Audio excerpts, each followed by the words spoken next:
This wasn't a trade policy. It was a political explosion. One signature, 200% tariffs. And suddenly, John Deere, yes, that John Deere, became the enemy of the very country it helped build. While the media was busy chasing headlines, something far bigger was unfolding. Factories froze, farmers panicked, and CEOs across 3 continents hit the red alert. Behind closed doors in Washington, this single tariff set off a chain reaction that no one, not even Trump, fully anticipated. So what really happened when the heartland's most iconic company got blindsided by its own government? Why are foreign allies furious, rural voters in revolt, and global manufacturers scrambling to survive? And is this just the beginning of a bigger war? One that could collapse American industry from the inside out? What's happening? The mood inside Deere's Moline headquarters was electric, and not in the good sense. Executives gathered in an emergency session barely 2 hours after the announcement. There were no smiles, just furrowed brows, muted voices, and frantic typing. Within minutes, the finance team had pulled up cost models. What does a 200% tariff mean on a $200,000 tractor? A $400,000 tax. That's not a margin squeeze. It's existential. Deere's chief financial officer, Ryan Campbell, took the lead, asking one question no one could yet answer. Can we survive this without raising prices beyond what our customers can bear? The answers came fast and grim. Engineers explained that over half of their mid-sized tractors now had at least one major subcomponent assembled in Mexico. Rerouting that supply chain could take months, maybe longer. The legal team flagged potential conflicts with USMCA, the North American Trade Pact, but no one was betting on quick relief. What stunned them most wasn't just the policy, but the precision of its target. Deere wasn't being caught in the crossfire. It was the bullseye. For years, the company had balanced patriotism with pragmatism, investing in U.S. plants while also expanding in cost-efficient markets. But Trump's order had no patience for nuance. The tariff was retroactive, sweeping, and punitive. It didn't distinguish between final assembly and parts integration. If it touched Mexican soil, it burned. By nightfall, Deere's supply chain managers were calling every major supplier, checking who could switch production to the U.S., or at least to tariff-neutral partners like Canada. One executive whispered, "We're not just fighting tariffs, we're racing the clock." Meanwhile, Ryan Campbell drafted 2 financial models, one assuming a total collapse of Mexican output, and another banking on a legal injunction. Neither looked good. The only certainty was uncertainty. And as the models piled up and emails flew back and forth, a single phrase hung in the air like smoke after a blast. What's our next move? That question would soon spread far beyond Deere's walls, out to the farms and fields where real consequences were already taking root. Farmers frozen. By the end of that same week, John Deere dealerships across the Midwest looked less like showrooms and more like triage units. Phones rang off the hook, emails poured in, and farmers, already navigating tight budgets and uncertain crop forecasts, were livid. The numbers were brutal. A 200% tariff on a machine already costing $200,000 meant many growers would have to shell out over $600,000 for the exact same tractor. If they bought after the tariffs kicked in, some moved quickly, attempting to snatch up inventory already on U.S. soil. In Kansas and Iowa, orders spiked for mid-range tractors, combine headers, and utility vehicles. Dealers reported year-over-year sales up by over 15% in just 3 days. But the buying frenzy didn't last. Once the existing stock was spoken for, the orders vanished. Uncertainty killed momentum. One Nebraska dealer said, "I've got 10 customers who were ready to sign. Now they won't even return my calls." Another in Indiana added, "They're scared, and honestly, so are we." Out in the fields, farmers debated whether to risk waiting.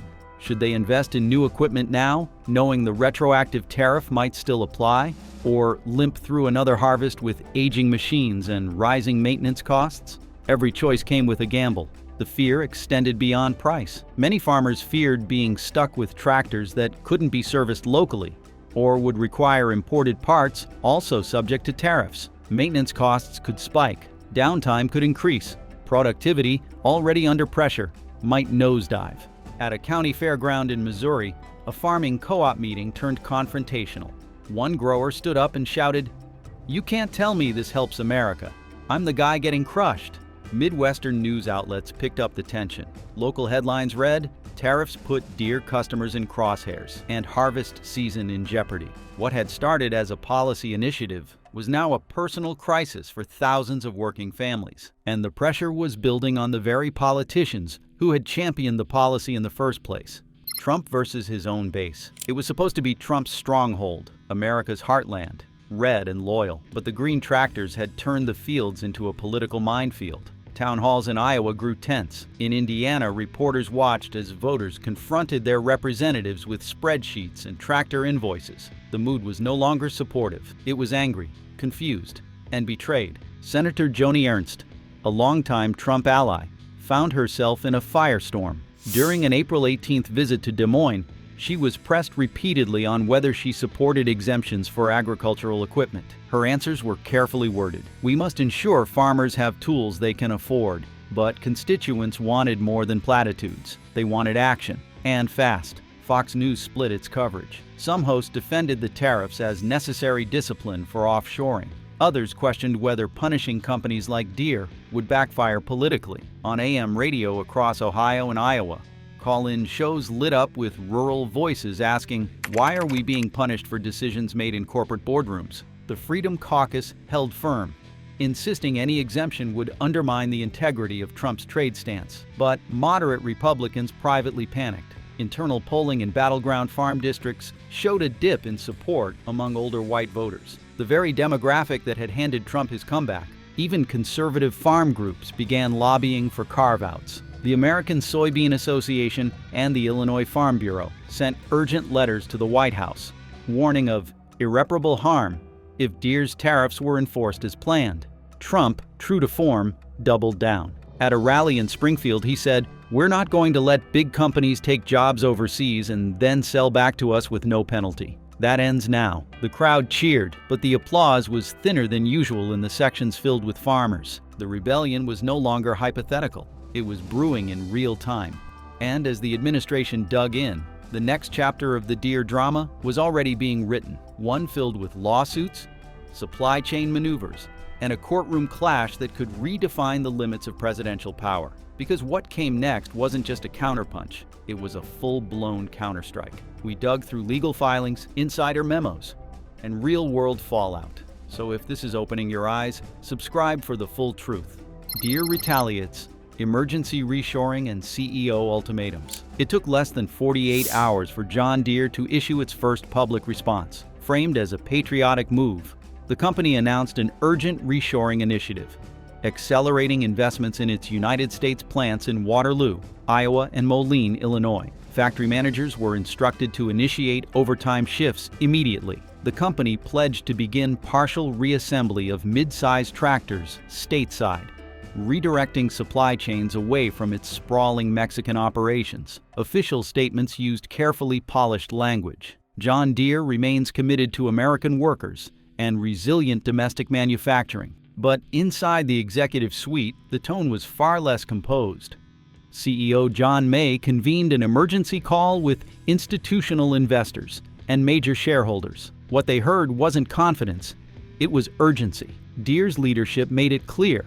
The 200% tariff threatened to wipe out the profit margin on some of its best-selling equipment overnight. Engineers estimated that a $200,000 tractor built in Mexico and shipped to the United States would now cost dealers $400,000 just in tax liability. Before even factoring in logistics or markup, farmers simply would not pay those prices. And if Deere didn't adapt fast, their competition would. Deere's internal messaging called this Phase 1 realignment. The public heard phrases like accelerating capital expenditures and protecting national supply integrity.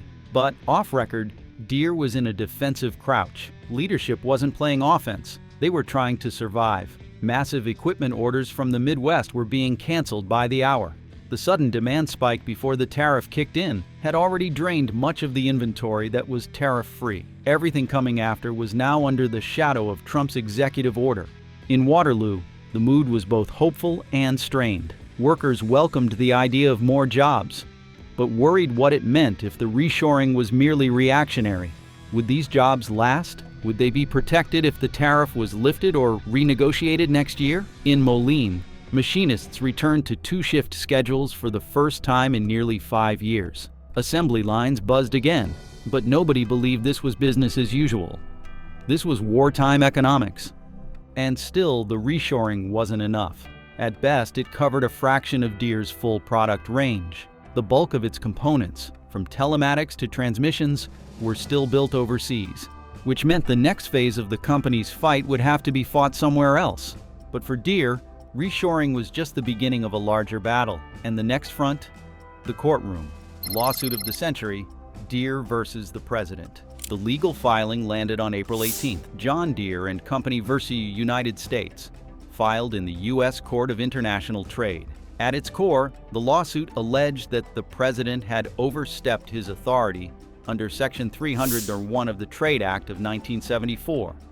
But this wasn't just another corporate grievance. This was a constitutional standoff. The complaint ran over 200 pages. Deere's legal team argued that the retroactive nature of the 200% tariff violated due process. The tractors in question weren't foreign goods in the traditional sense. They were products of a U.S.-owned company, assembled in a trade partner's facility under the terms of the United States-Mexico-Canada Agreement. To penalize that, Deere argued, was to rewrite the rules of globalization after the game had already started. Legal observers quickly labeled it the lawsuit of the century for American manufacturers. Deere's move emboldened other multinationals. Caterpillar, General Motors, and CNH Industrial all signaled that they might file amicus briefs. Wall Street saw the lawsuit as the only viable path to delay or derail Trump's aggressive trade edicts. Inside the court, the administration's lawyers were ready. Their argument: the executive order was lawful under the expanded interpretation of emergency trade powers. They cited precedent from steel and aluminum tariffs under Trump's first term, emphasizing national security as a flexible doctrine. But Deere's team pushed back hard. Their evidence included internal memos, supply chain affidavits, and even emails from Commerce Department staff, acknowledging the confusion and overreach in the tariffs application. Public response was immediate and split down the middle. Conservative media framed the lawsuit as corporate betrayal. Deere is suing America, blared one headline. Liberal commentators called it a heroic stand for constitutional restraint. Across the political spectrum, everyone agreed on one thing: this was unprecedented. By week's end, the court had not yet ruled, but Deere's lawsuit had triggered something deeper: a national debate about whether presidential power over trade had gone too far. And with the deadline for tariff exclusions rapidly approaching, Deere wasn't waiting for a verdict. Instead, it activated another battleground: the factory floor. And so, while lawyers fought in court, Deere's engineers waged their own war, in silence behind locked doors. The engineers strike back, redesigning a tariff-proof tractor. In East Moline, Illinois, something extraordinary was unfolding. Deep within Deere's research and development complex, engineering teams were pulling 12-hour shifts, 7 days a week. Their mission wasn't simply to design better machines. It was to outsmart a trade war. The task: redesign Deere's core tractor models so they could be assembled in ways that legally dodged the 200% tariff. It started with modularization. Instead of building entire tractors in Mexico, Deere would separate the high-value electronics, GPS modules, sensor clusters, telematic control units, from the base mechanical systems. The steel frames and engines could be assembled in Iowa or Illinois. The electronics could be shipped separately from lower tariff countries like Canada, or even sourced domestically at higher cost. This separation allowed Deere to reclassify the tractors as U.S. origin under current tariff guidelines. This wasn't just clever engineering. It was legal strategy in physical form. One prototype even used a quick-snap architecture, enabling dealers to install the electronics themselves at final delivery. The goal: avoid triggering customs thresholds that defined a machine as foreign assembled. Engineers joked that they were building LEGO tractors, but the implications were deadly serious. Every component became a puzzle piece in a broader campaign to escape political weaponization. To speed up the process, Deere turned to advanced simulation tools and digital twins. One team ran heat mapping stress tests on chassis redesigned for domestic welding patterns. Another evaluated new bolt-on modules for autonomous navigation that wouldn't require integrated factory installation. Even the paint, the famous John Deere green, was being analyzed for local sourcing options to avoid chemical import restrictions. The result? A new generation of tractors that weren't just tariff-proof, they were future-proof. Deere's engineers were designing machines that could be broken apart and reassembled anywhere. The goal wasn't just survival, it was to build a playbook for every future trade war. But even the smartest design couldn't fix the next threat. The rest of the world was now watching, and they were not impressed. Because just beyond the factory walls, farmers weren't waiting for corporate rescue. They were building their own. Hacking the system. Farm tech goes underground. When tractors became political pawns, farmers did what they've always done in crisis. They adapted. The sticker shock of a potential $400,000 surcharge on a $200,000 tractor was enough to push many over the edge. If Washington was going to make new equipment unaffordable, they would find another way. Across the Dakotas, Nebraska, and Kansas, leasing cooperatives began popping up like wildfire. Farmers who would typically compete for limited dealer inventory started pooling their resources to share high-ticket equipment. Instead of buying, they scheduled usage weeks in advance, formed repair alliances, and shared access to diagnostics tools. What started as a stopgap became a movement. Meanwhile, social media lit up with guerrilla innovation. On TikTok, videos of farmers modifying their equipment went viral. In one clip, a young grower in Iowa demonstrates how to reverse engineer a hydraulic fitting using a $200 3D printer and an old coffee can as a mold. His video hits over 500,000 views in under 48 hours. Another farmer in North Dakota shares digital templates for GPS sensor brackets, allowing users to retrofit old Deere models with new positioning tech. These underground mechanics weren't just hobbyists. They were pioneers of a new form of rural resilience. Online forums and closed Discord channels became the new grain elevators, places where knowledge was swapped, parts were sourced, and frustrations vented. One private Facebook group, Farm Hackers USA, had nearly 10,000 active members by mid-May, sharing files, product reviews, and ideas for sidestepping dealer-locked systems. Then came the rise of the ghost dealers, independent service shops retrofitting and refurbishing older Deere machines at a fraction of the cost. Some worked in partnership with local technical colleges. Others operated out of barns and garages.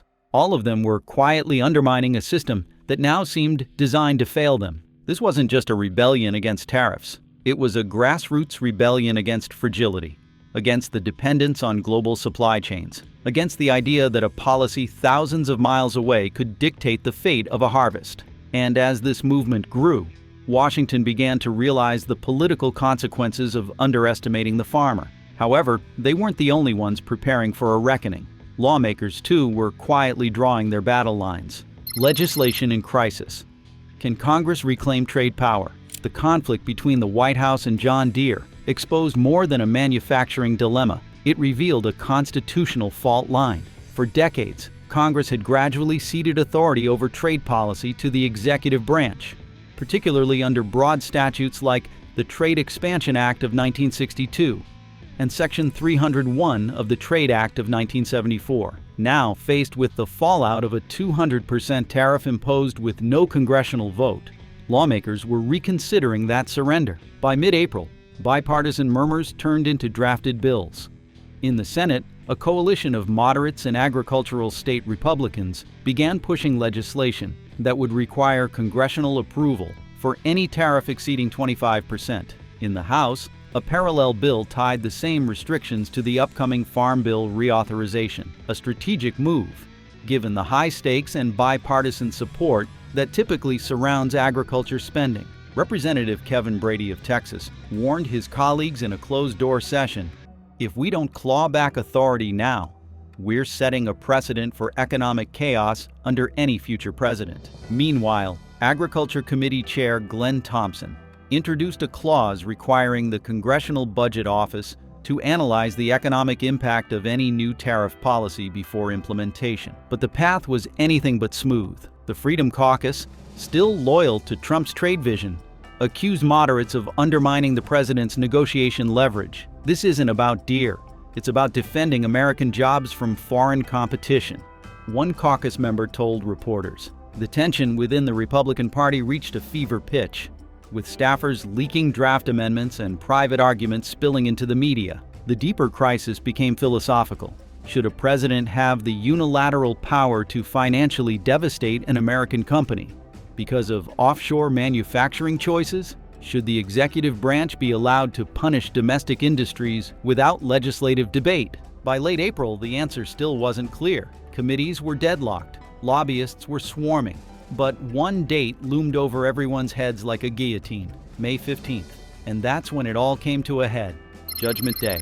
Courtrooms, compromises, and consequences. It arrived like a slow-motion avalanche. Inside the U.S. Court of International Trade, lawyers for John Deere, Caterpillar, and a coalition of manufacturing giants argued that the executive order imposing a 200% tariff on U.S. origin goods assembled abroad violated both due process and the core tenets of the Trade Act. Their claim, the president had overstepped his authority. Simultaneously, behind the scenes in Washington, Department of Commerce officials were scrambling to negotiate narrow exclusions. Deere had filed dozens of petitions seeking carve-outs for specific tractor models and components. Early reports suggested that only a few might succeed, but even partial relief could be enough to soften the blow. At around 2 p.m., the court issued a preliminary injunction. The tariffs would not go into effect until the legality of the executive order was fully reviewed. Deere's legal team celebrated quietly. Investors, meanwhile, exhaled in collective relief. But the drama wasn't over. That evening, the White House issued a revised proclamation. The 200% tariff would be replaced by a 50% tariff, but only applied to the non-U.S. origin value of any good assembled abroad. For Deere, it was a compromise, still painful but survivable. Yet the damage had already been done. Dealers had canceled thousands of orders. Farmers had shelved capital investment plans. Suppliers had begun relocating operations. The supply chain panic that engulfed April could not be reversed by a single ruling. In Deere's headquarters, the reaction was one of exhaustion, not victory. They had survived, but at a cost. The lesson was clear. When political power is weaponized without warning, even the strongest companies can bleed. And in boardrooms across America, a new question had taken root. How do you build a business in a world where policy can change overnight? As the dust began to settle, one thing was certain. This wasn't just a court ruling. It was a turning point. Farmers on the ground were forced to evolve in ways no one had anticipated. The new farmer, leasing, automation, and survival economics. While policymakers debated trade policy and executives modeled risk, farmers, the people caught in the crossfire, were left to rewrite the very way they worked. Across the Great Plains and the Midwest, the shock of the Deere tariff didn't just disrupt equipment prices. It upended entire business models. Small and medium-sized farms, already operating on razor-thin margins, found themselves unable to afford new tractors. A 200% tariff meant a new machine could cost over $500,000. For many, that was a death sentence. Banks tightened credit. Equipment dealers stopped taking trade-ins. Insurance companies began re-evaluating coverage for aging fleets. In response, a new farming model emerged, one based not on ownership, but access. Equipment leasing, once considered a luxury, became the norm. Farmers pooled resources to lease autonomous tractors for key planting and harvesting windows. Cooperatives shared maintenance crews and spare parts. Digital platforms sprang up where farmers could schedule time with specialized machines, much like ride-sharing but for agriculture. Automation, too, surged. As costs ballooned, farmers turned to autonomous drone swarms for weeding, sensor-guided fertilizing rigs, and AI-driven yield optimization tools. These technologies extended the life of aging tractors by reducing their hours of use. The traditional image of a solitary farmer atop a diesel engine gave way to a tech-savvy field operator managing a digital dashboard of machines and analytics. Younger farmers, especially, embraced this evolution. They joined online forums, shared 3D printed part designs, and created DIY upgrades to retrofit legacy equipment with modern sensors. The rural maker movement exploded, turning barns into innovation labs, and those who couldn't adapt, many sold their land or leased it to larger operations, better equipped to handle the new economics of farming. What emerged was a bifurcated rural America. On one side, large, technologically advanced farms operating like startups. On the other, disappearing family plots overwhelmed by volatility. The Deere tariff didn't just change equipment pricing. It rewired the DNA of American agriculture. And as the dust settled, one question lingered not just in boardrooms or farms, but in the very soul of American industry. Made in America or made to collapse? John Deere survived, but only just. Factories in Iowa stayed open. Legal teams won partial exemptions. Modular designs gave the company breathing room, but the scars remain. And now, a deeper, more haunting question looms. Is American manufacturing strong enough to withstand future political weaponization? The Deere saga is more than a story of tariffs and tractors. It is a warning flare, a signal that the age of global stability, the era in which companies could rely on long-term trade norms, rule of law governance, and bipartisan industrial policy may be over. What replaced it is something far more volatile. Tariffs are now tools of electoral strategy. Executive orders are weapons in political warfare. And the cost? It is borne by workers, suppliers, and consumers. For every Deere that barely survives, how many smaller manufacturers will crumble under pressure? How many startups will choose to launch outside the United States to avoid regulatory whiplash? How many jobs, once promised to return, will simply vanish in a fog of political crossfire? And what does it mean for the phrase "Made in America"? Is it still a badge of honor? Or has it become a slogan too fragile to survive the forces now pulling it apart? What we witnessed was not just a trade conflict. It was a battle over identity, over the very meaning of American industry. And as this chapter closes, the outcome remains uncertain. But one truth is clear. What began as a tariff became a test of who we are. Is this the future of Made in America? Drop a comment and subscribe if you want answers others won't touch.